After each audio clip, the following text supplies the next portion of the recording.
Hey, good morning, everyone. Welcome to the State Water Resources Control Board's Water Quality Fee Stakeholder Meeting. My name is David Ceccarelli. I'm the Chief of the Fee and Revenue Branch. I will be facilitating this meeting alongside help with my lead manager and Fee and Revenue Branch, Glenn Osterhage. Complying with the COVID-19 emergency guidelines, this meeting is being held via webcast and through Zoom. The meeting handout was sent out on July 29th. This handout was sent out through the Water Board's fee regulation liars list, along with instructions on how to participate through the Zoom platform. The handout is also going to be posted on our fees webpage. Individuals attending via Zoom will have the opportunity to ask questions or provide comments during the open discussion part of our meeting. Please use the raise your hand feature on Zoom. If you are joining us through webcast, you can also submit a comment or ask a question by emailing the email that's on the agenda or on the screen currently. And that email is feebranch@waterboards.ca.gov. Today, we have many fee branch staff working behind the scenes to ensure your experience as few participation bumps as possible. If any time through this event you find that you're having any difficulties, please email feebranch@waterboards.ca.gov. Again, we thank you for joining us virtually today. We thank you for your patience and your participation as we've moved to this 100% virtual meeting space. We're doing our best to ensure everyone can participate in an effective way. So let's go ahead and just go over a few guidelines. One, remember to use the handouts that were sent to you via email. If you do not have the handouts, don't worry. We'll be sharing the documents on the screen, and you can request the documents after the meeting. At any time, again, if you have any technical difficulties, please email us. Please mute yourself when you're not speaking. Remember, you can submit comments and questions throughout the event by sending them to feebranch@waterboards.ca.gov. Staff will be monitoring those requests, and staff will do our best to respond to them as the meeting goes along. I also wanted to say there may be a delay in the broadcast. So through the meeting, staff will be taking the opportunity to pause and let listeners catch up. And again, before we get started here, I just wanted to review today's agenda, and I wanted to highlight that this is the third fee stakeholder meeting as part of the fee setting process for fiscal year 21-22. The past meetings were held in February and June, and this is the last scheduled meeting prior to staff presenting a fee structure to the board for consideration and adoption in September. So let me just go over the agenda real quick, and then I'm going to pass this to John Russell, who's the Deputy Director of the Division of Administrative Services, and he has some comments he'd like to provide. So our next agenda item, of course, will be, we're going to go over the budget cost drivers for the Waste Discharge Permit Fund. We also have a couple of budget change proposals that are impacting only the stormwater program. We'll be going over some of the program budget details. We'll summarize the proposed fee changes by each of the programs. There'll be a slight conversation on cost of compliance for the Division of Water Quality. And then there'll be an open discussion. And then we'll be talking about next steps, which again, taking a board fee structure item for consideration adoption to the board on September 21st. So with that said, let me move this to John Russell. It looks like John Russell's online here, and I'll let him take over. Thank you, David. I didn't want to take up too much time here. I just wanted to say primarily thank you all for participating in this whole process throughout the year. I know it's difficult in this sort of virtual world we're in right now. We had hoped to be able to have something in person by this time, but the pandemic had other ideas about that. As you all know, this whole fee setting process is a programmatic, political, and administrative process.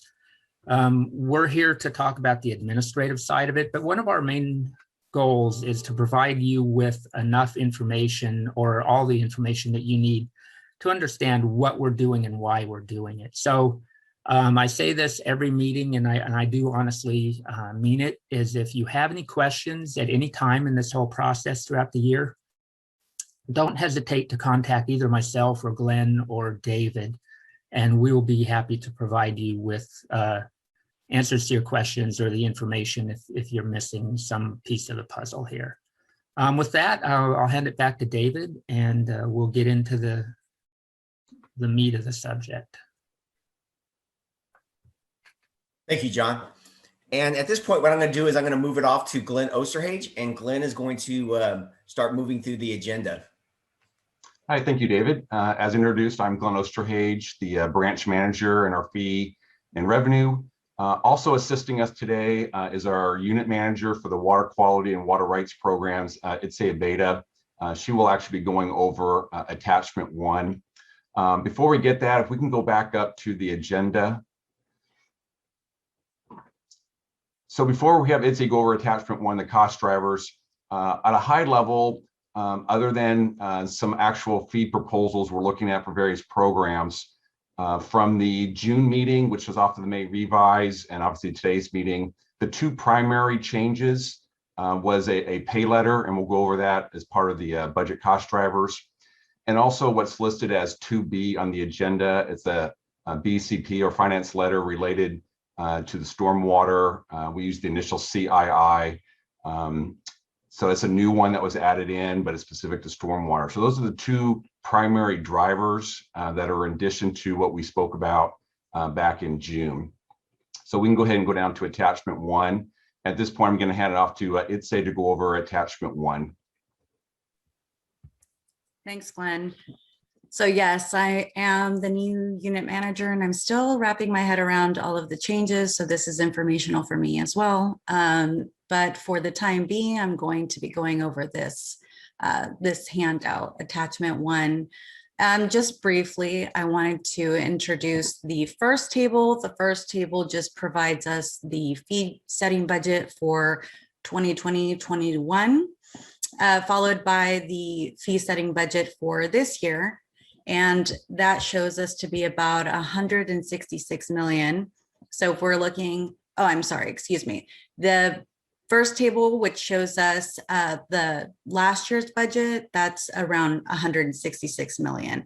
Then we see this year's fee setting budget, which is for 21-22, and that's at 182, just about 182 million, which is a difference of 16 million that we need to support in order to support this year's budget. And that's around a 9.9% change. The second table introduces the primary cost drivers. And as you can see, the primary changes is the removal of the furlough salary savings at 4.5%. And then the addition of the pay letter at 2.7%. The only difference from what we presented in June is the addition of that pay letter. Everything else on here was presented back in June. And then the third chart here indicates the prior year's deferrals. So that's a brief overview, and I'll hand it back to Glenn. Thanks, Itse. So just to kind of recap, in general, we look at the top 2 tables are the budget authority changes. That does not take into consideration any revenue variances or differences from the prior year. The bottom table, that's the deferrals. That was a decision of our board members last year not to fully raise fees for various reasons. So those costs carry over. That's what we call the deferral. We deferred it to the next year. So you can kind of look at these 2 as being additive. So they're roughly 10% and 3%. You're looking just over 13% total changes as far as expenditures, which is the budget, and the revenue deferrals. There's always some other adjustments that goes on throughout the year, but those are the primary changes that are going to lead to the next slide. So we can go to attachment 2, please. So this is a slide that we've been presenting now for a number of years within the water quality program, showing each of our individual programs that we generate revenue for and expenditures for. As you can see on column I, that's under the black header for the percent changes. All programs, with the exception of land disposal, are needing significant raises of 12 to 18%. Again, that the baseline of 13 or so percent was on the previous slide. Also back in June, we discussed the impacts of our cannabis program. Right now, cannabis, for this slide, we're showing a 0% change, but we are proposing to increase cannabis on a number of different factors. We'll get into that later. But the result of making, in our world, cannabis a smaller program in line with existing revenue is the shifting of what we call a foundational program costs throughout the other programs. So although the previous slide didn't show that, back in June, it's roughly about a 3% impact. So again, if you add up the 10% for budget, the 3% for deferrals, and the 3% for some internal adjustments, that's roughly about 16%. So most programs, as you can see, WDR, water quality cert, stormwater, CAF, and ag are all in that 16% range.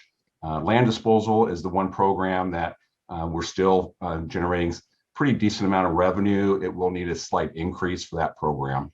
Glenn? Yes. It's Bob. I don't mean to interrupt, but I have a contextual question. The cannabis 3%, when you say 3%, let's take ag lands. Ag lands is proposed to rise by 15.6. So are you saying out of the 15.6, cannabis is responsible for 3% of that? Yeah, so yeah, the term, it's because of the cannabis, we'll call it resizing. So it's not that your programs are paying for the cannabis positions. It's that cannabis is now a smaller program. I get that, but so, okay, absent the cannabis increase, it would be 12.6? Yes, so yeah, okay. Within rounding numbers, yes. Okay, thank you. Thank you, Bob. So that's we do have a slide. I think it's Sarah, if you're running the background, if you have that other slide from June, we can throw it up there real quick. Just to re-show some of the changes as it relates to, I call it the cannabis. Because of our revenue shortage, we're going to make cannabis a smaller program. So there's a table here, but if we scroll down to the pie chart, so what this represents is in the blue is really the carryover costs, and these are the non-cannabis programs. So the program and indirect, which most people understand, the foundational portion that gets added on, those are the carryover from the prior year budget. The left-hand pie chart in green, those are the new cost drivers going into fees this year. And then we make that bigger to the right, where you're seeing the 4 primary drivers. The cannabis expenditure, it's rounded to 3%, pro rata, removal of furloughs. And this chart was done before we knew about the pay letter. So you do have the pay letter on top of this one as well. So again, this shows you representational wise where the costs are going from last year to this year. So we can go back to the attachment 2, please.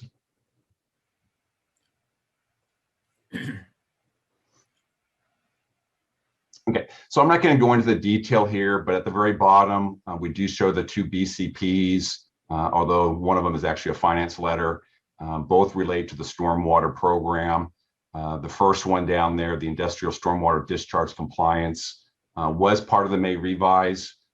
So that's continuing on. The second one is new on the adopted budget. It was not in the May revise, but again, it's specific to the stormwater program. Next slide, please. So now we're going to go through specifically at a high level changes that we are looking to propose to our board members next month. Specifically for the stormwater program, the first 3 bullet points we did present back in June. The first one on construction, we're going to propose to increase the cap on the fees. Right now it's 150 acres. We're looking to recommend it going up to 200 acres. The second bullet point, the notice of non-applicability, called a NONA, the no discharge option, just to have a one-time application fee for that specific workload. The third one down there is the no exposure certification, the NEC. We're changing this one from going to a application and annual fees that are the same to propose a higher application fee going from 150 to 200, but at the same time lowering the annual fee in half from 150 to 75. So again, those three we presented back in June, no changes there. The fourth bullet point is the new one, commercial, industrial, and institutional, what I referred to earlier as CII. This is the new finance letter that came in specific to some additional workload for the stormwater program. I believe the initial focus will be down the LA region, and then eventually it'll branch out to the rest of the state as they start moving along. So that's a new one for the stormwater program. We are looking to propose that the fee for that one is set the same as the existing industrial fee. Going on down to the NPDES program. Yeah, I know it's when you're scrolling here. We're proposing to add in what we call a fourth general permit category of a charge for $250. I'm not going to read all the detail in there, but it's very minor on specific conditions that we would have a small fee related to that type of activity. Next page, please. Moving on down, water quality certification. What we call category H for wildfire mitigation. This is related to SB 901. We initially had set a per mile of overhead of $43. We knew going into that after a couple of years we would revisit that, and we are showing that the number of acres enrolled supports reducing the per mile fee from $43 to $40. So again, we will propose a slightly lower per mile fee related to that type of work activity as well. And then we get down to the cannabis program. Most of this is very similar to what we presented back in June, and we also had a separate cannabis only stakeholder meeting in July. We have made a few minor changes. The first bullet point, after going through and soliciting feedback and comments from stakeholders, is proposing to increase our existing tier 1 and tier 2. This is for outdoor cultivation, raising everyone an equal $90. We had contemplated a couple of different alternatives. Everyone is same percentage amount, kind of a hybrid between similar percentages and dollar amounts, but feel based off of workload that all regulated activities should go up the same dollar amount for that. The second bullet point is a per acre surcharge. So we have made a slight change to this from what we presented back in July at the cannabis meeting. And that's the third set of lines that over 100 acres, I call this a metered approach. We had talked about having $185 up to 50 acres, a tiered approach that the next 50 acres go $100. In this particular one, we're going to recommend to the board that we have a third tier that's over $100, that you get $50 for each one over 100, but we would have a cap. We had not previously discussed having a cap on the surcharge. And the cap right now would hit after 230 acres. The third bullet point and the fourth one are both related to conditionally exempt. The third bullet point is specific to indoor cultivation. This information is the same that we presented before. Depending on the discharge type, waste haulers would now have an annual fee that's the same as the application fee. It would be $690. That $690 is assuming that our tier 1 outdoor fee goes from $600 to $690. We're going to make those the same amount. And municipal sewer, they would still have a application fee, but their annual fee would be $185. And then the bottom one is for conditionally exempt outdoor cultivation. We would treat it very similar to the municipal sewer. They would still have their their application fee, but they would also have an annual fee of $185. And all of those are in line with staff work effort. When we put those initial fee structures together, When I say we, the water board didn't have a lot of experience dealing with indoor sites, and the amount of workload is just more than was anticipated. So we're looking to set the fee to recoup staff costs there. Next page, please. Oops, that is the last page. Sorry about that. So that covers the changes for the other programs that have not been discussed. We will be right now recommending to the board the percentage increase. So if we can go back to attachment 2, please. So for all programs not specifically called out in the additional pages, WDR would need to go up 16.8%, land disposal 4.4%, and so forth for any specific fees that we have not called out. So Glenn, let me just go ahead, chime in David. real quick, because I know this is kind of Bob had brought this up when he's looking at the cannabis program. So the revenue that we're showing right now, $4.6 million, this does not include the proposals that we are that we've put together, we've prepared, and we're going to propose to the board in September. Right now, preliminary, we're estimating if these proposals go through, based on the current fee payers that are enrolled in the program right now, we anticipate to generate roughly about $2 million. So then what that basically means is that we're able to adjust the cannabis budget, which basically means that the cannabis programs takes on additional foundational positions within the whole WDPF. So the goal is, of course, to get the revenue up to the budgeted amount. And this is a starting point for us. And we don't have it in the estimates or the forecast, the $2 million, just because we know that it's going to take, roughly 6 months to a year for this to play out, to see the enrollees start to, pay the new fee. And of course, program staff's working on trying to, get new enrollees, educate the community out there to get new enrollments into the program. So again, with this proposal, it does generate additional revenue. Once the revenue does come in and we can kind of relook at our budgeted forecast, then we can kind of build that in, which helps them take additional foundational programs, and then starts to reduce the foundational costs to the other water quality programs. All right, thank you, David. So we're going to pause here and see. I don't see the hands raised, but I got a note here that says, Noel, you have your hand raised. So we'll go ahead and pass this off to Noel if you're available for your comment. Thanks. So I wanted to follow up on Bob's question about that. So the 3% got added on to all the other programs because of the shift from the cannabis program. So you shrunk the cannabis program, but this may be way too detailed and in the weeds on the budgeting, but does that mean, is that because you're shifting staff that used to be assigned to cannabis and now spreading out those staff among the new programs, or what is the reasoning?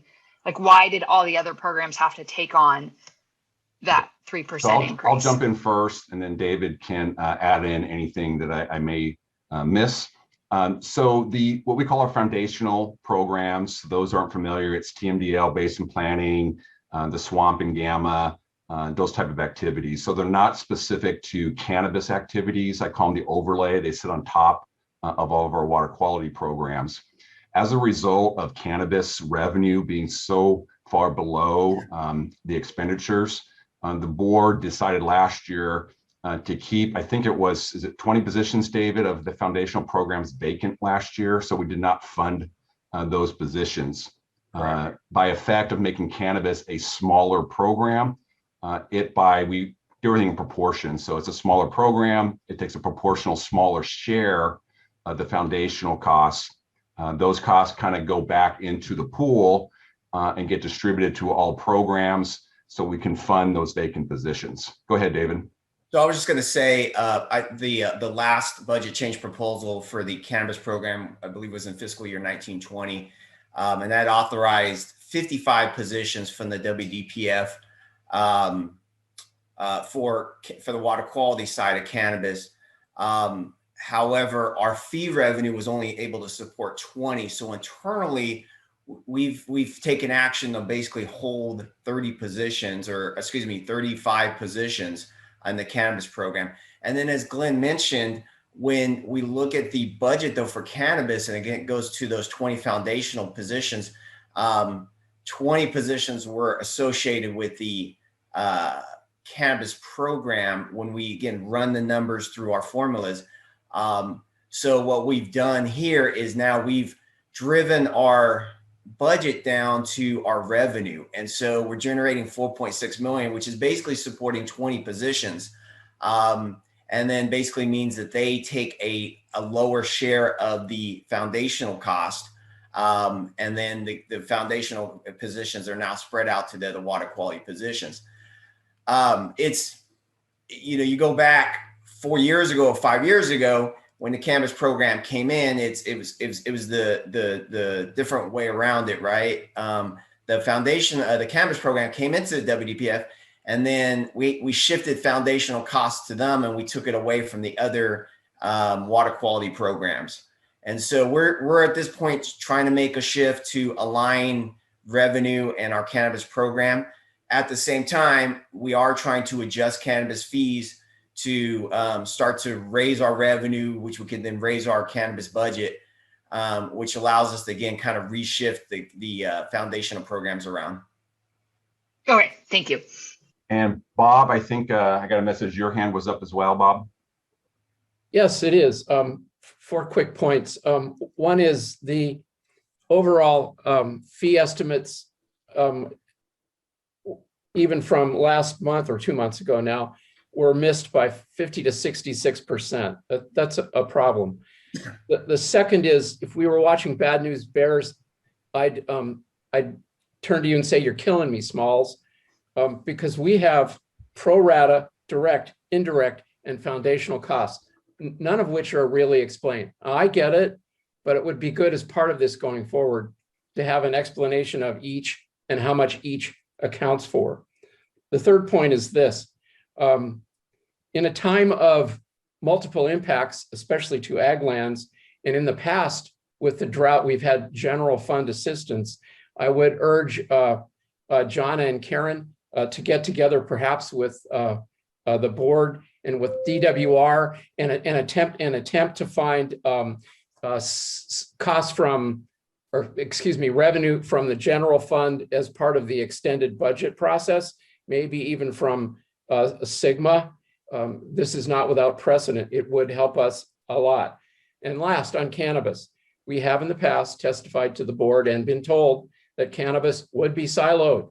It won't slop over into the other programs. The 3%, not acceptable, especially now. That now that the Department of Cannabis Control is in fact consolidated, I would urge the board to turn to the Department of Cannabis Control and find a solution to this permanently. It can't continue to go this way. Thanks for listening. Okay, thanks, Bob. I know we got some email questions. We'll get to those in a moment. I believe Karen Cowan, you have your hand up. Good morning, everybody. And I guess first I'll start with maybe an apology that as Jeff and I transitioned executive directors in this past year, we probably weren't participating in the other meetings. So you're getting me today. So I guess my apologies for not engaging earlier in the process. My understanding is that what's termed carryover. So I guess it's a clarification / a question, is that last year there were different options that were put out, and it was really about the pacing of the increase, rather like front loaded up front, evenly over 3 years. I don't think we viewed that as whichever option was selected, that would be some delta off of a baseline added to another year. So I think that's maybe some clarification on why that's termed a carryover, because we thought it was, again, paced out over 3 different options over 3 different years. So that, to me, the way it's presented is that everything that's here now is additional in addition to what was presented last year over 3 years. Is that accurate? Yes. So going through the numbers, the biggest change when we went to our board last September, we had anticipated what we call the furloughs to stay in place for 2 years. So when we made our recommendations of what I call deferrals, you call carryover, it was anticipation that we would have lower costs going into this fiscal year. That didn't happen. The costs, the furloughs they're gone away now. So those are additional costs that we did not have in our calculations last year. We do throw in, I think last year was about a 4% additional costs. Pro rata came in a little higher than what we probably would equate for. And then also the pay letter. So it was just the nature of what we had available to us when we made our recommendation to the board. We had anticipated the costs being lower than they were this year. But anytime we do not fully raise fees, just let everyone know those costs just get pushed to the next year, depending on our reserve. And we're still in a little bit of a black hole waiting to figure out where our actual reserve is. In other years, if we had a healthy reserve, we can kind of smooth out that deferral over 2 or 3 years. Right now, we're not able to do that. David, before Karen goes on, you sound like you were going to jump in on something. Yeah, I was just going to jump in more or less about the deferral cost. It was an option that we proposed to the board last year. And it basically meant that 10 positions we could hold vacant, which was a result of about $2.5 million. So instead of collecting our fees to our budgeted amount, what we did was we basically adopted a fee structure that was basically $2.5 million less than that. So we kept those positions vacant. However, they're still part of the budget.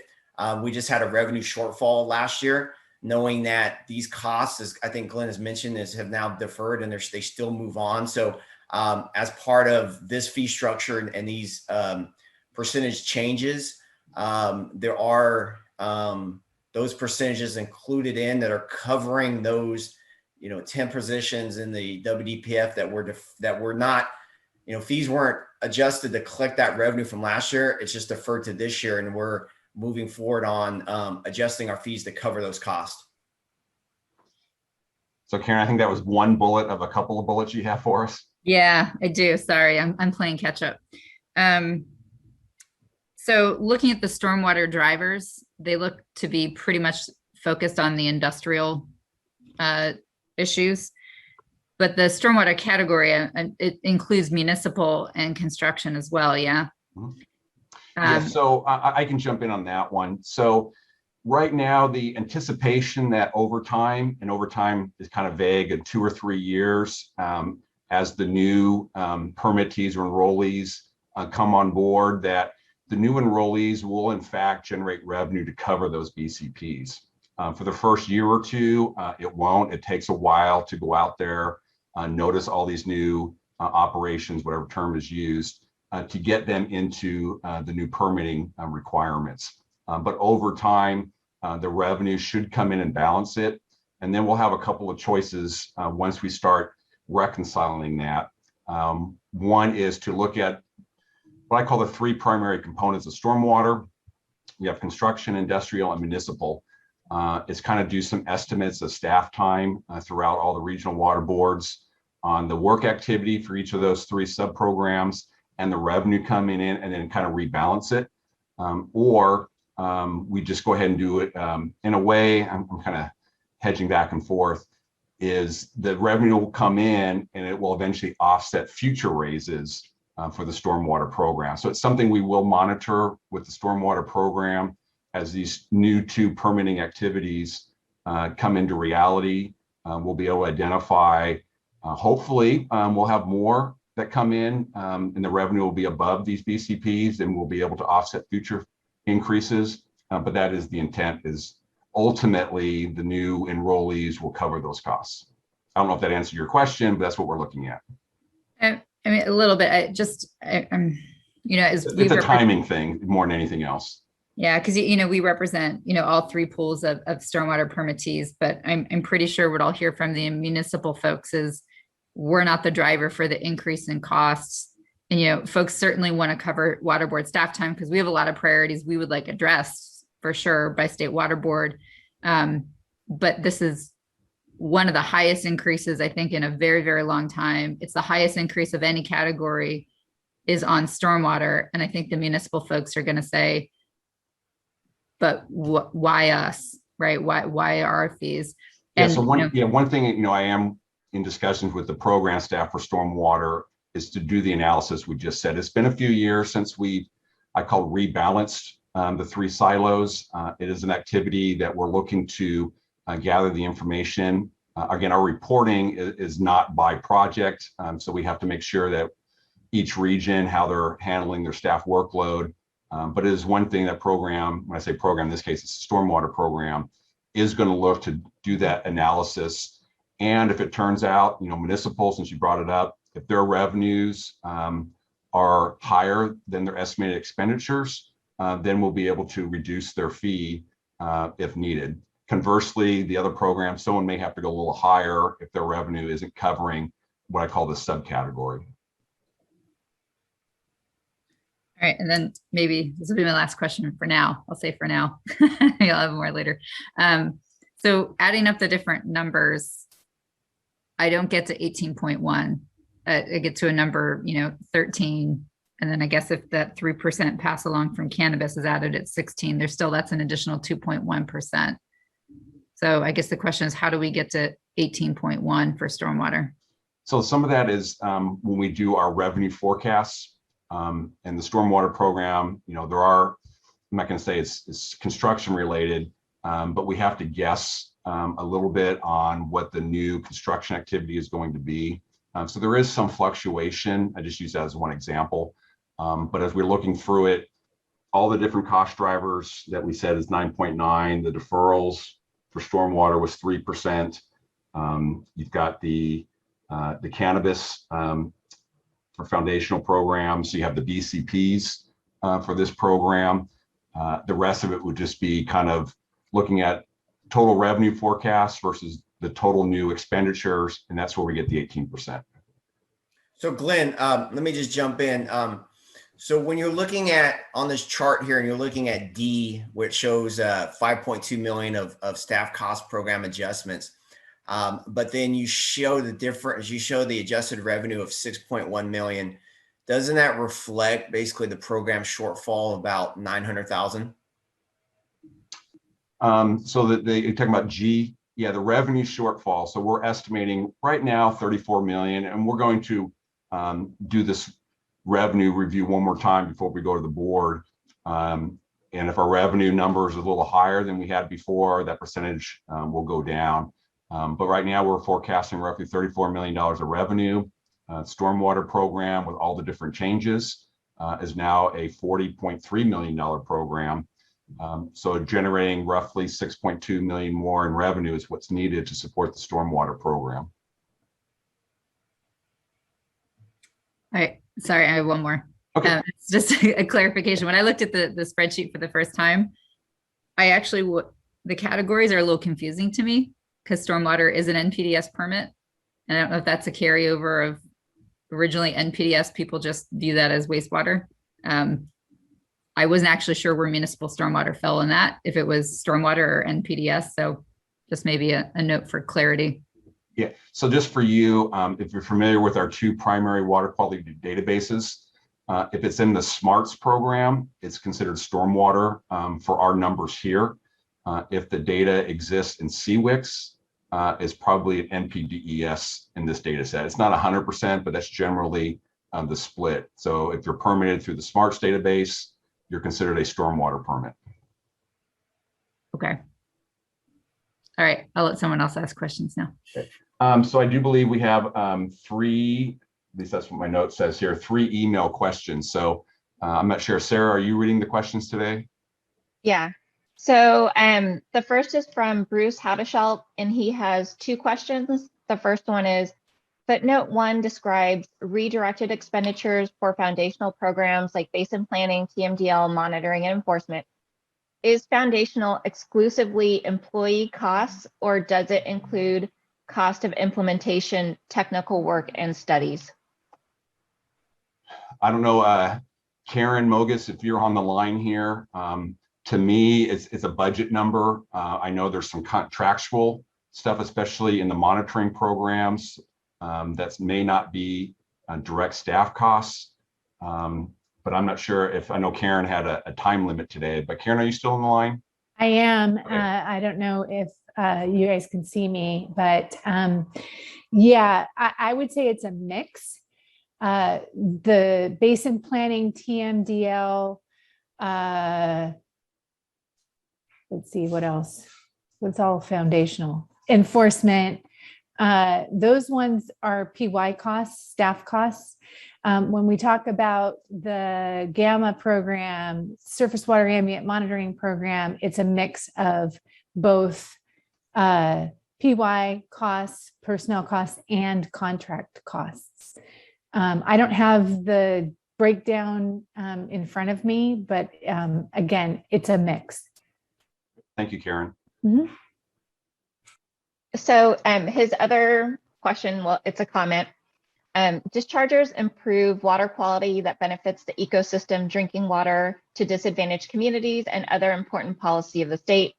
As the biggest annual contributor, approximately 1.4 million to the Irrigated Lands Water Quality Fee Fund, it is time for the water quality fee structure to recognize this and add general fund dollars to the program.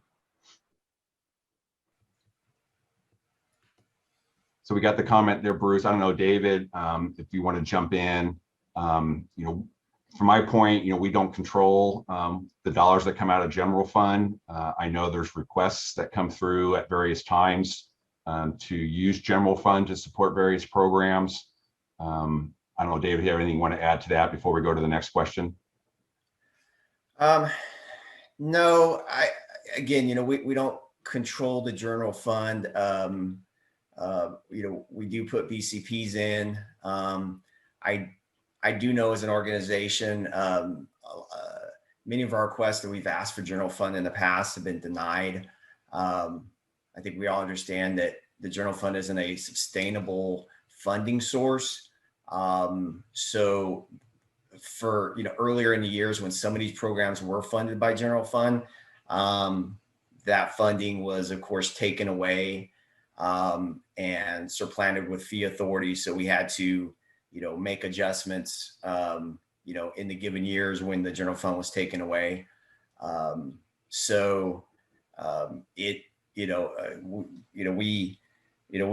We do encourage, you know, the stakeholders to, you know, talk to the legislators and talk about these issues. Yeah, it's been a difficult ask for us to receive general fund, and I'll just end it at that. Yeah, this is John, just to add on to what David said, and I'm probably not supposed to tell you this because it's part of the confidential budget development process, but asking for general fund is usually our first go-to.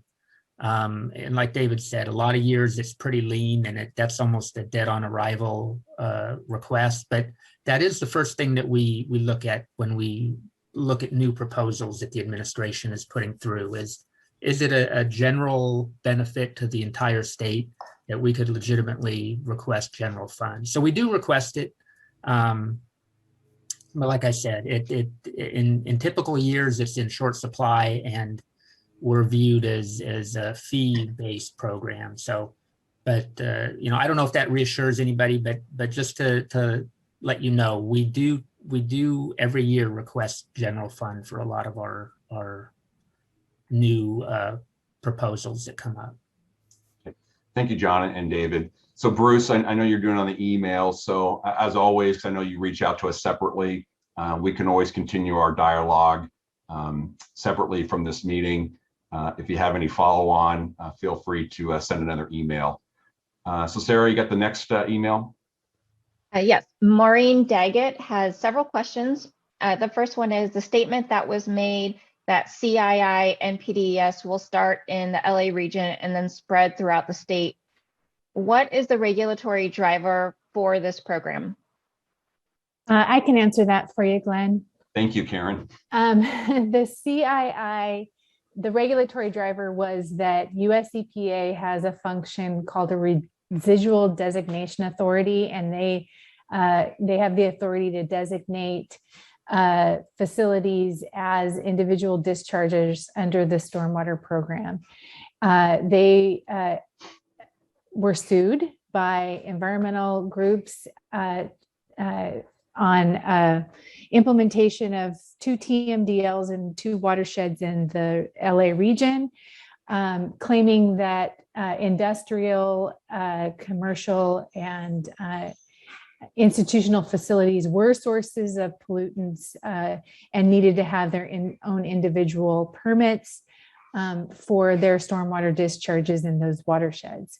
EPA lost that lawsuit, and so now they have to designate these facilities as individual dischargers. We've done some studies, and then as a result, we have to issue a permit for those facilities. As a result of some studies that we've done, we're looking at facilities that are 5 acres, greater than 10 acres, excuse me.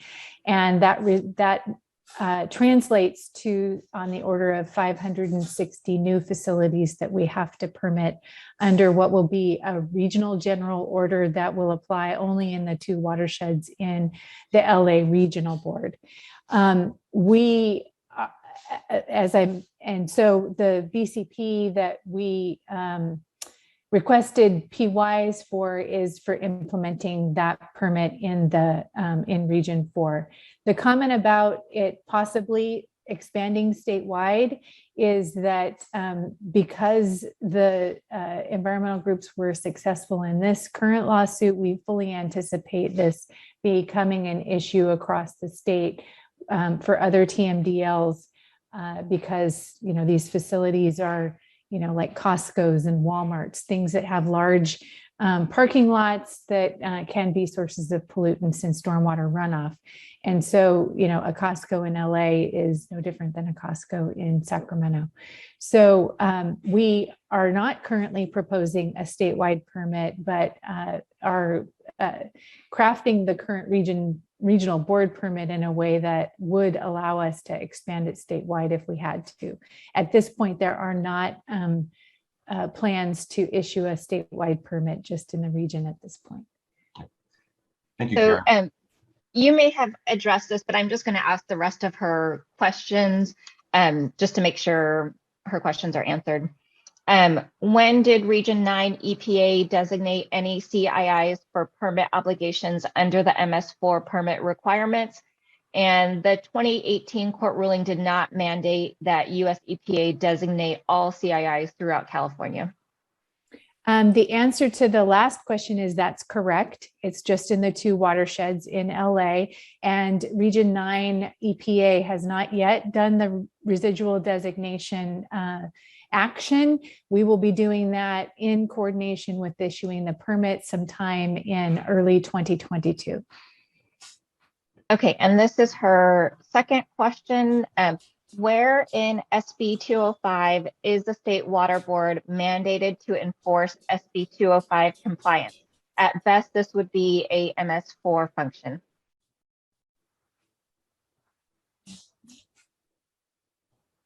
So the industrial dischargers that are regulated under SB 205 have their own permit. It's not an MS4 issued permit. And so we do enforce on our industrial general permit separately from our MS4 permits, both the phase 1s that are individual permits across the state and the phase 2. Okay, thanks. Glenn, there's one more email question. Well, there's a couple more, but one more that came in at the same time. So let's do that one and then do the hands that were raised. This is from Emily Rooney. Once the additional funds are raised within the cannabis program, does that 3% get reimbursed to the other categories? So yes, and David referred to this earlier. It's a timing. If the board does change the fee structures for cannabis, that allows us to generate more revenue. Yes, in David's estimate, we're looking at maybe $2 million roughly about 25% of any increase in revenue will pull towards the foundational programs. So in this case, the numbers work out just mathematically. It's about $500,000 of foundational costs would get pulled back towards the cannabis program. So yes, each year we'll re-verify as the cannabis program grows. And this is different because we're going it through the revenue side versus setting it off of the budget side. But as cannabis revenue goes up, it will take a larger proportional share of the foundational costs. And so, Sarah, is that the end of the questions? I know Jared had his hand up, but do we have any other email before we go to Jared? Yeah, there are some more, but they came in after Jared raised his hand. So go ahead and go with Jared. Okay, Jared, you're up.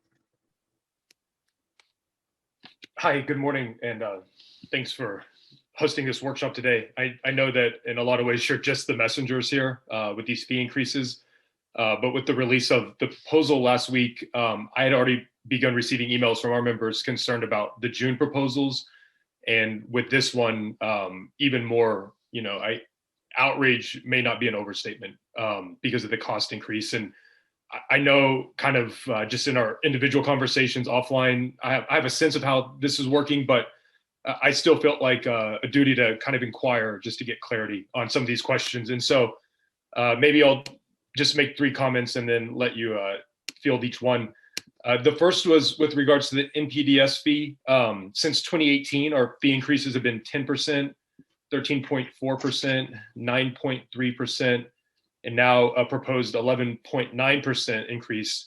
For our very largest members, this is almost 300,000 in increases over the last 4 years for what they had been paying. And that's really steep. And so you can imagine as you drill this down for our smaller members, it's still going to be substantial for them. And we're concerned about the continuous nature of increases year over year. Some of our folks are optimistic and hopeful that maybe there could be general fund infusions given the current status of the state surplus. I don't pretend to know how those are all interconnected with the work you're doing, but at least from an optics perspective, and you heard this in the last meeting, given the state surplus, I think fee payers would like to have some relief afforded them through that surplus in the general fund. And another concern was if you can't get the general fund to dial some of these back, what about reserves? And so there's kind of a question about what the status of fiscal, if the reserves have been nailed down, and if you know where those are at right now, and if that's really an option so that these fee increases aren't going to be so sharp. And then on the WDR side, it looks like there's a proposed 17% increase, and that's somewhat impacted by a $4.5 million shortfall to the program. Here we're concerned, and we have questions for members about this, given how substantial it is, but it's also a very mature regulatory program. But then compounding our concerns on the WDR is that we're expecting the reissuance of a revised WDR sometime next year. And so seeing how this is trending, I guess there's just almost an assumption that there's going to have to be even further increases just to help the program maintain, getting all the new enrollees into it over the coming years. And so this 17% isn't just 17%. We can see or anticipate there'll be a lot more in future years. And so again, we'd be in a situation where over a several year period, you would have, very steep 6-figure increases. And so then on the other side, I think it would be beneficial if you're able to provide some explanation to the fee payers about, what are they getting in return in terms of services or in terms of the positions they're going to, and just having an understanding of that nexus. So, it doesn't feel like it's just going to the state to cover budget gaps, but there's actual real, exchange for what's being provided for those fee increases. So 3 comments there. NPDS, I think it's almost 50% the increase over 4 years. Backup plans for reserves or on fiscal or general fund, and then third on the WDR side, that big shortfall for this year, and then what's on the horizon for the coming years. So I'll jump in first on your last point. So on the WDR permit activity, as long as there is no budget change proposal to increase staffing, that's just internal priorities for program to identify what their staff is working on. So in every year, staff is doing permit writing. Most cases, there is no additional PYs being allocated for that work. It's all the existing staff that get assigned to different workload. So in that case, again, I don't know if there's any BCPs in play for future years. It should not impact the fees because that's existing staff that's already being paid for. Your second point for FisCal, David may jump in on this one. We are hopeful finally that our accounting, I'm going to paraphrase here, found a report in FisCal that might be able to be used to help us out. It's been a struggle to figure out the reporting capabilities, especially with the complex nature of the water board's funding structures.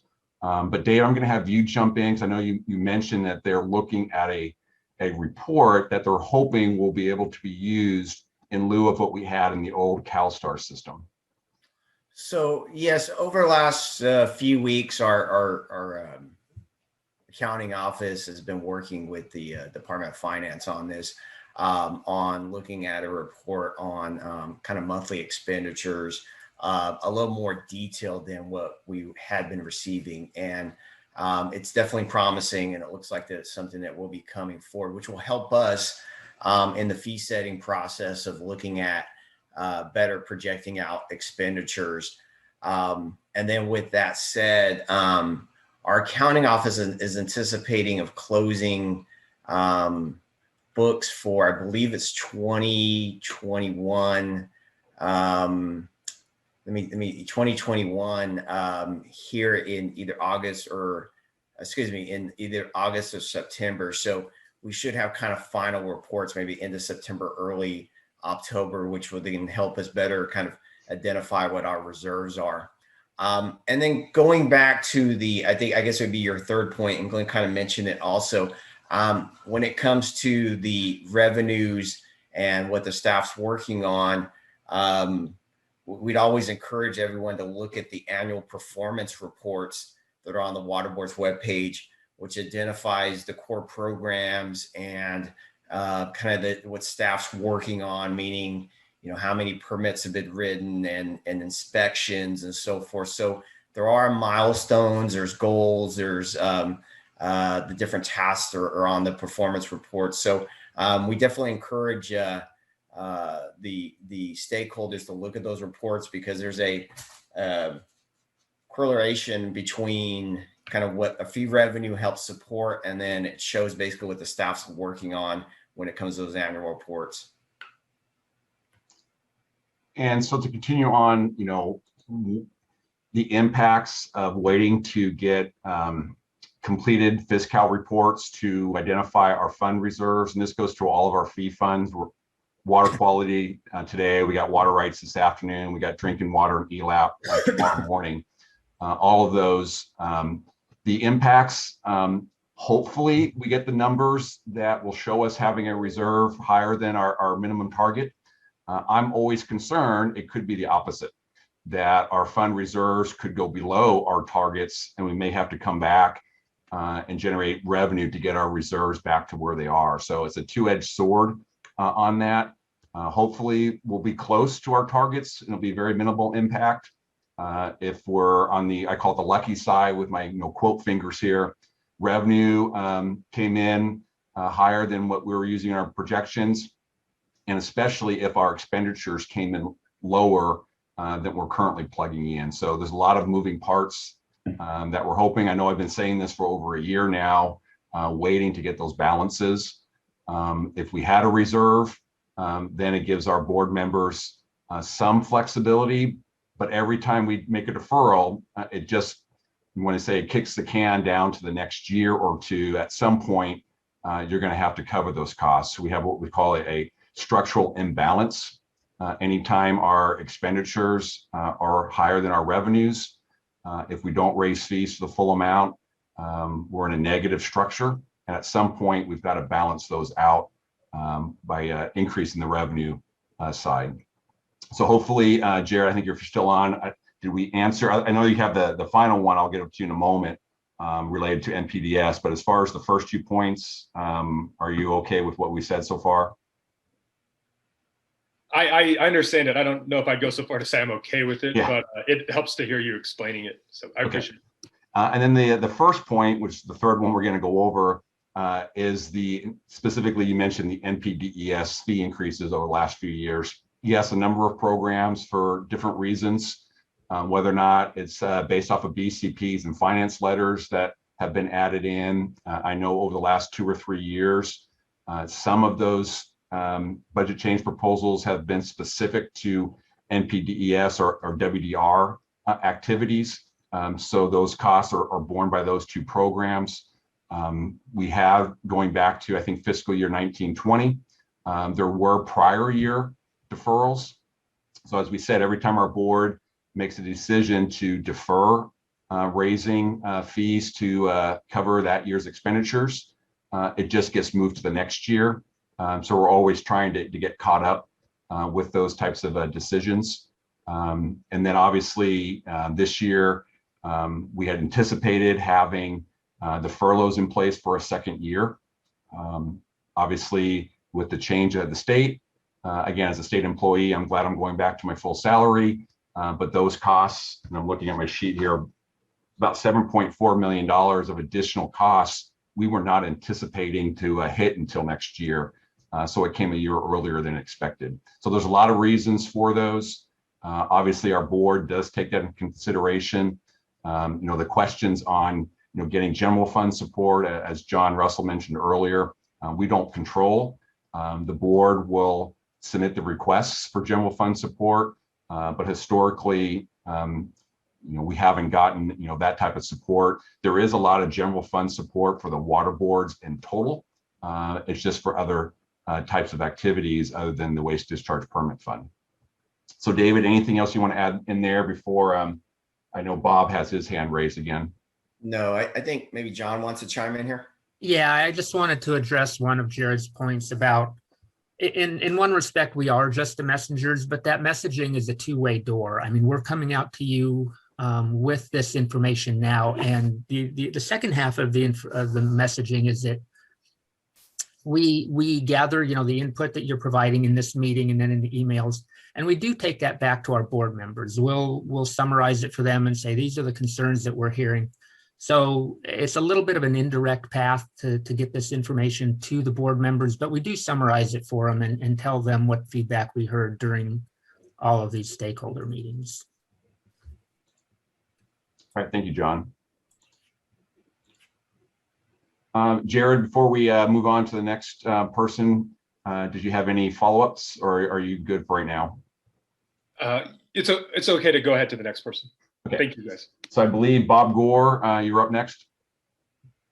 Yes, on general fund, some of us are advocates, and it would be better if we coordinated more closely. It is understood you cannot talk about confidential BCPs, understood, but we can, in the interest of reducing the cost of compliance, and we are glad to assist the water board in any general bid for general funds. So if we could be alerted that, golly gee, water quality, in this general area, say stormwater, sure could use some general fund support, we could assist the board. And we have asked to do this in the past.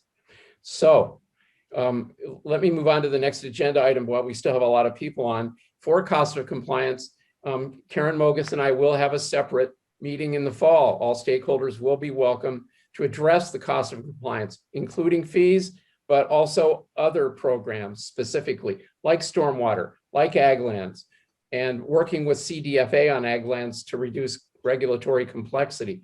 So other stakeholders, put your thinking caps on. We will have a cost of compliance meeting in the fall. Thank you for that commercial. Thank you, Bob. So we're putting the agenda back up there. Bob, it was really a quick one. It's agenda item 5.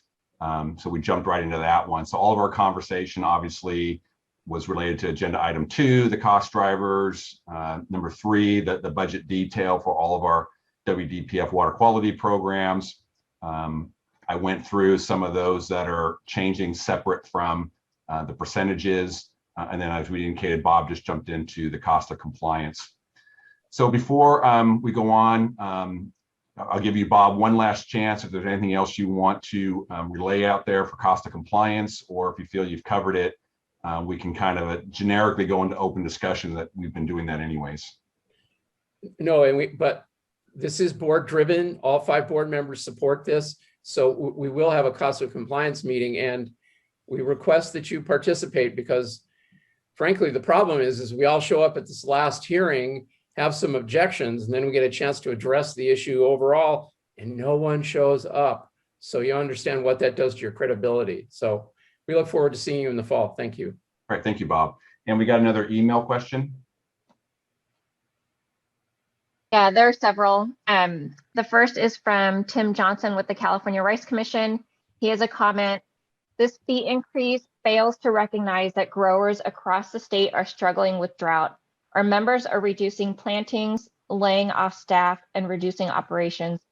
Staff would do well to bring options before the board that recognize the realities of the drought and provides options for reduced SWRCB operations as well. Okay, thank you, Tim. We got that. As John indicated, you know, exec does have discussions with individually with board members and briefs them. So if we get the direction from that, we will look to make those. Right now, at this point, staff normally looks at doing the full fee increases, but there's always the option for board members. Again, if they're going to reduce fees without any type of other funding support, it's just going to defer that to next year. But we'll continue to look at that. Another email question before I know, I think we got Sharon Green hand up. Before we go to Sharon, is there another email question? Yeah, there's 2 email questions. One is from Bruce Howdeshelt. It's a follow-up on the previous discussion. For context, the $1.4 million annually paid in state water quality fees is out of balance with the threat to water quality in the Sacramento Valley. And then secondly, is more than our programmatic costs for surface water monitoring in assessment years and our programmatic costs for groundwater quality planning and monitoring and data management combined. So more of a comment. Yeah, so I'm going to maybe kind of go off to the side here, Bruce. Because of some, I'm going to call it regulatory issues, the ag program, irrigated lands, depending on what term you want to use, does not pay towards monitoring. So you do not get a proportional share of that. You get TMDL, basin planning and enforcement. But there was some requirement from years ago that the ag program does not also contribute to the monitoring. So that is a small little carve out for that program. Next email question. This is a comment from Chris McLaughlin with the California Cotton Ginners and Growers Association. We completely agree with the previous comments made in regards to the concerns over the proposed increase to the WDR program. Our members pay thousands of dollars every year only to be hit with higher and higher increases for no additional services or benefits to show from it. Tighter controls on discharges affecting these businesses will only result in less work for regional board staff. Okay, thank you, Chris, for the comment. And I believe Sharon Green, you have your hand up. You're next. Oh, good morning. Thank you. Well, I guess I wanted to generally reiterate what, or kind of associate with some of the other comments, such as Jared's and others, about the fee increases. Obviously, they have been, the proposed increases are steep and are kind of piling on a series of years where we had increases. But moving beyond that to a more specific, it's more of a question. I heard you say a while ago something about doing what sounded like a kind of a cost and program review, kind of like on how the costs break out. And I'm not sure if I totally caught what you said. And I was wondering if you can elaborate. Some years ago, and I'm going to date myself here because it probably was at least 10, maybe longer ago, there was like a program review that had been done where there, you know, where the water boards did a much more in-depth kind of review of the costs that, you know, add up to what, you know, what the budget it needs to be. And then that in turn sort of you guys derive the fee amounts from that.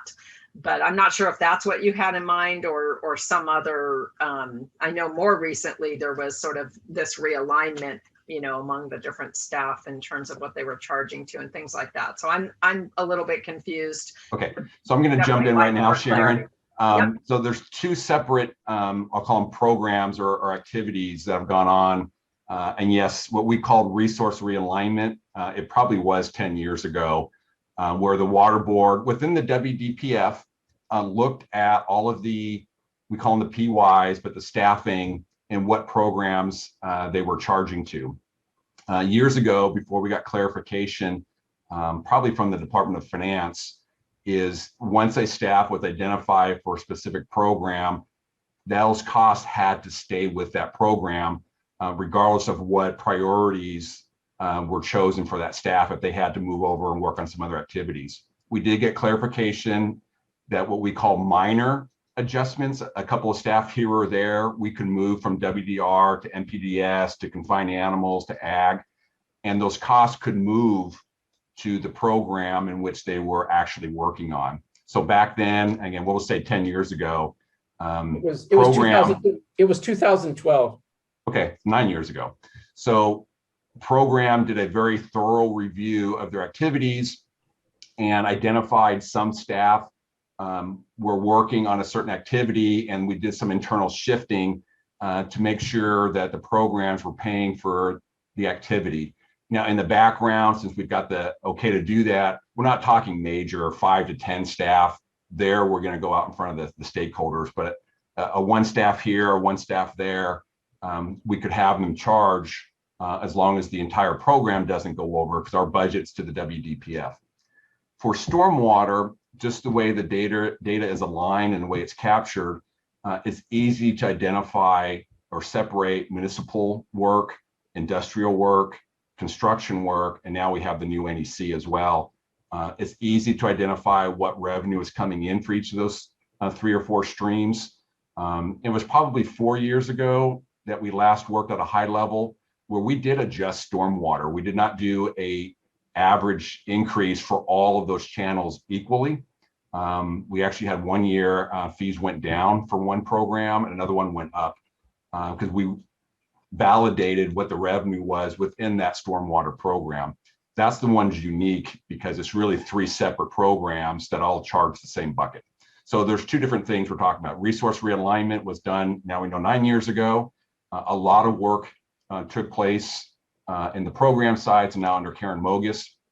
And then separately for stormwater about 4 years ago was the last time we did that analysis. As I indicated before, we are looking with program staff to reevaluate stormwater again in the next year or 2. So hopefully, Sharon, that answered your different varying types of analysis. Yeah, thanks for that explanation. Okay. And I think we got another hand raised. JP Cataviela. I haven't heard your name for a while. It's good to have you, JP. You're up. Thanks, Glenn. I appreciate the opportunity to comment. I'm JP Cataviela with Dairy Cares. I just wanted to echo some of the concerns expressed, especially by my ag colleagues, about the situation we find ourselves in here. We share their concern about the size of the magnitude of the increase, as well as the fact that these seem to come year after year. We also want to underscore that the timing of this is very, very tough for our dairies and other growers. We're dealing with a very difficult situation in terms of water scarcity, as we all know. And then I just want to emphasize it, maybe for the state board presentation on the fees, if options are considered and reasoning is provided for considering those options, this is the year where a lot of the growers in the Central Valley especially are also paying new additional costs related to water quality, but through the Central Valley Water Board's nitrate control program, and also through the salt control program. So, you know, these things are all happening at once at a time when people are finding their ability to get water and grow crops and make revenue to cover those costs is really compromised. So I know that's not news and others here understand that, but I felt like it was important for us to echo that message. Thank you. All right, thank you, JP. We'll check to see if we have any other email. I don't have any notes coming up yet, but any other emails? No, just the hand raised. I just have Kelly. I don't have a full name. So Kelly? Thank you. Can you hear me okay? Yes. Okay, great. Yes, this is Kelly. I'm with Margaret Advisors. We provide compliance support for rural cannabis farmers here in Humboldt County. And I'm sorry I wasn't able to attend the last meeting, but I did watch the discussion, and I didn't feel that the impact of the fee increase, especially to the smaller farmers, was really well represented in that discussion. So I think, you know, one of the things to understand is we work really hard to ensure that, especially the craft farmers, these small farmers that may just have a few greenhouses, are treated fairly with the larger farmers. And unfortunately, this fee increase to the cannabis farmers does not do that. The smaller farmers pay $600 annual fee, and the $90 increase is a 15% cost increase to the tier 1. Whereas the tier 2 pays an $1,800 annual fee, the $90 increase is a 5% cost increase. During the discussion, you mentioned that the explanation was that the workload was similar, but I have to disagree on that because we know that a tier 2 has to provide additional documentation. We know that those sites are more complicated, that they can have multiple water sources. They have more detailed site management plans. And so I just don't understand how a farm with perhaps just a couple of greenhouses, a very simple set of information is considered the same workload as these larger farms. It just doesn't sound right. And I understand the simplicity of creating a single rate amount increase because it's easier to administer. But you know, these farmers, they're being subjected to very complicated set of regulations, and it's kind of death by a thousand cuts with all of the fees. And so it's really, really important to assess the fees as fairly as possible. And so I'd just like to ask that the fee be reconsidered, and that in the future that any fee increases are done more equitably, because you know there are tiers for a reason, and the fee increases really need to be considered that way. Okay, so I'm going to have a couple of comments, and then maybe David might jump in. So those that aren't familiar with our cannabis fee structure, right now for the outdoor, there are 2 different tiers. Tier 1 is generally for the smaller ones, and then there's a tier 2. So we do have a higher fee for tier 2 versus tier 1. And then there's a breakdown of risk level. Low has obviously a lower fee, there's a moderate, and there's a high risk. So as you move up on the risk, you're going to pay more as well. So when the fees were initially established, you know, it was unknown exactly, well, we thought there was going to be more enrollments. So at the time, to help encourage smaller operations or grow sites, the fee was set a relatively low amount. Staff workload is not the same for a tier 1 and tier 2. That's why the fees are different. But staff is spending proportionally on the fee side of what we're getting more time on the low risk than they are on the moderate or high. So the revenue coming in, if we flip it over to the other side, the revenue currently generated, let's just say a tier 2 moderate risk is $3,000, is more in line with the staff effort, where a tier 1 moderate, tier 1 low is $600.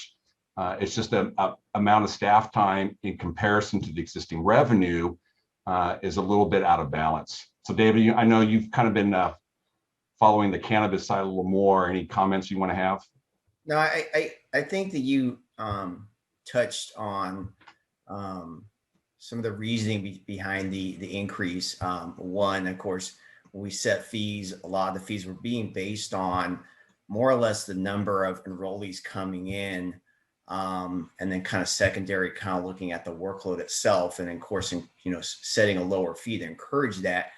One thing that, you know, we advised our board that we would kind of continue to monitor it and, look at taking some adjustments to our board once we kind of figured out what the workload was. And as Glenn mentioned, that what staffing has said is that the lower risk sites of taking more time and more effort. And at the same time, though, that our higher tiers, those fees are more in line with covering the workload. So, which kind of brings us to our one proposal, of course, of adjusting fees by $90. And it's kind of an even spread across, understanding that percentage wise that some of the tiers are higher than some of the others. So Glenn, I think you touched on it. We're definitely, we are definitely reviewing the program. We're working with program staff.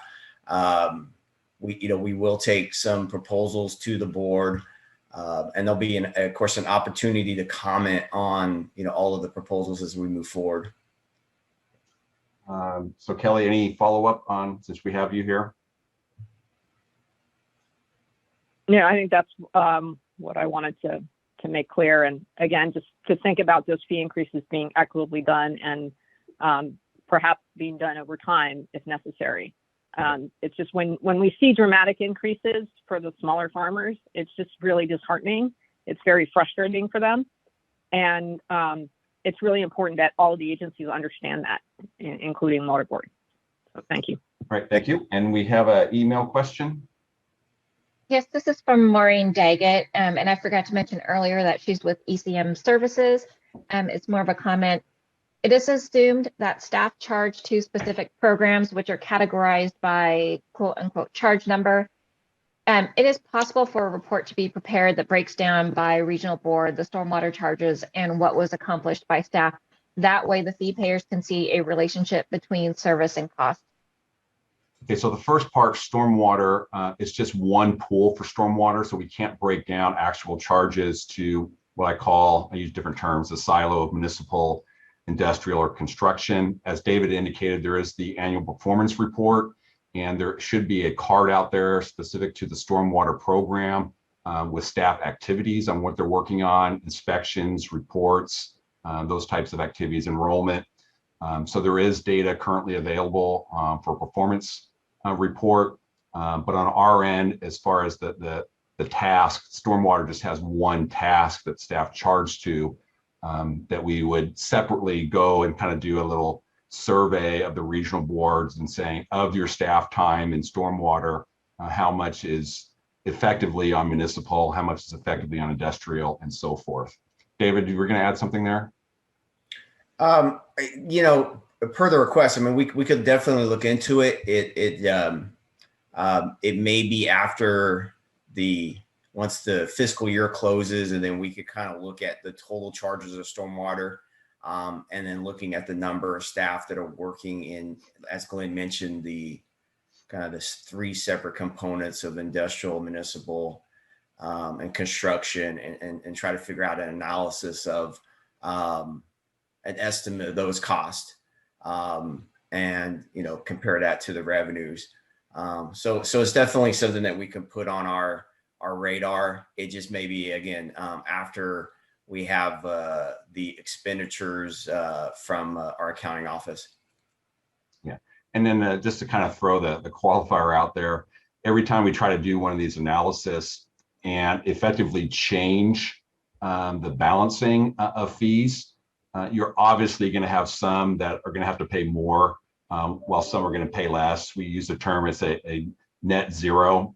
We have to, come to zero any adjustments that we make. So doing those adjustments in the same year in which you have large fee increases, compound it. So in this case, this data set right now has stormwater going up 18% on average. If we were to look to rebalance things, some may go up. I'm just making up numbers here, so don't hold me to this next year. Someone may have to go up 25% in order for someone to only go up 10%. So we try to time it hopefully in a year where we have just normal staff costs, in this case 4%, or in a year where we have a healthy reserve that can kind of buffer it for a little bit. So those are some of the dynamics we have to go through every time we look to. I've done this with NPDES 10 years ago. We looked at land disposal, almost every program. We've done it with confined animals. Every time you look to make a change in the structure of how you generate the revenue, it's tough to do at the same time in which you're asking for normal fee increases. But we will look into that.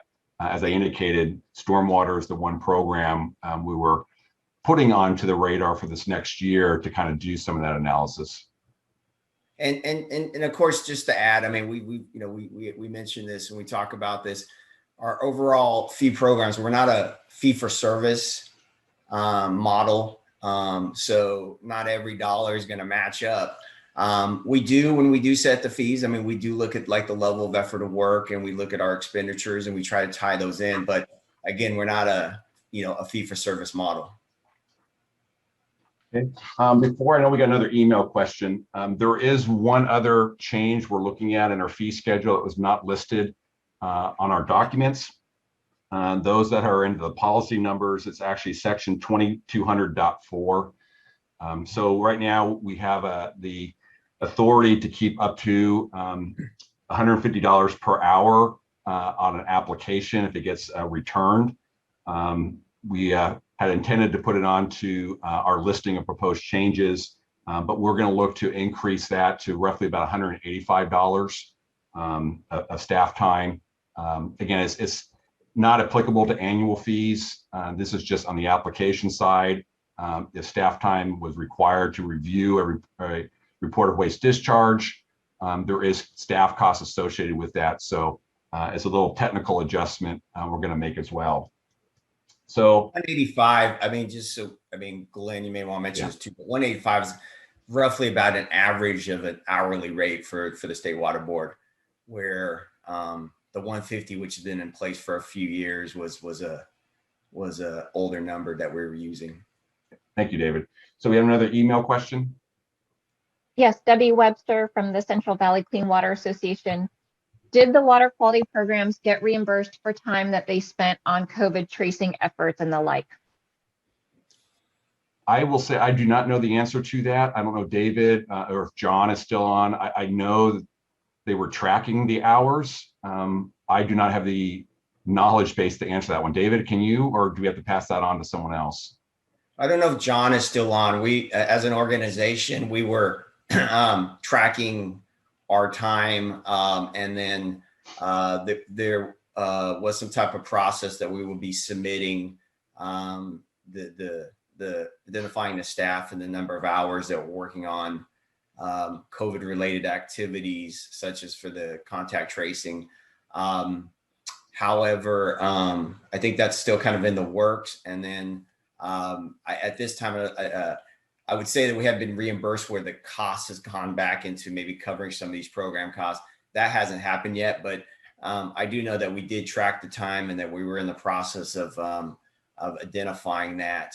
I don't know if John Russell's on right now, if he wants to add anything to that, but we're still kind of working through that process. Yeah, David's answer is pretty much correct. In theory, we will be reimbursed. We're working with finance right now behind the scenes on that reimbursement. I don't think it's happened yet, but it is in the works. Thank you, John and David. And Sarah, any other email questions? No. Okay. If you want to go ahead and put the agenda back up on the screen. We've been in open discussion for a while now. As David indicated, as we start to wrap this up and wait to see if we get any other emails come through, we are planning to go to the board September 21st with our fee proposals for consideration of adoption. Again, we will have the water quality we're talking about now. We're going to have the water rights, the drinking water, and the ELAP. We'll have all four of our four primary fee funds going to the board next month. So I'm going to hand it back to David. Dave, do you have any other just general overarching comments as we wait to see if we get any email questions or hands raised? Well, as John mentioned earlier, again, don't hesitate to reach out to John, Glenn, or I if you'd like to kind of discuss this further. we try to do our best to be transparent about what's in the budget and what's driving our cost, which are impacting these fees. As John mentioned, the comments that we hear today, we summarize them. We brief our board members and executive management. So we put all that into documentation that we have discussions with. So we appreciate your comments. And again, if there are any comments after this meeting, please provide them to us. And again, we relay those comments and some of those discussions with the board. We'll be putting together proposals, and the board agenda usually comes out a week before, or 10 days prior to the board meeting, and there'll be an opportunity to comment prior to the board meeting. So of course those comments the board considers, and staff will consider and take a look at also. So again, I encourage you guys to reach out to us if there's any information prior to us presenting information and taking something to the board. Are there any questions or comments? It looks like is there one more question that's come in, or?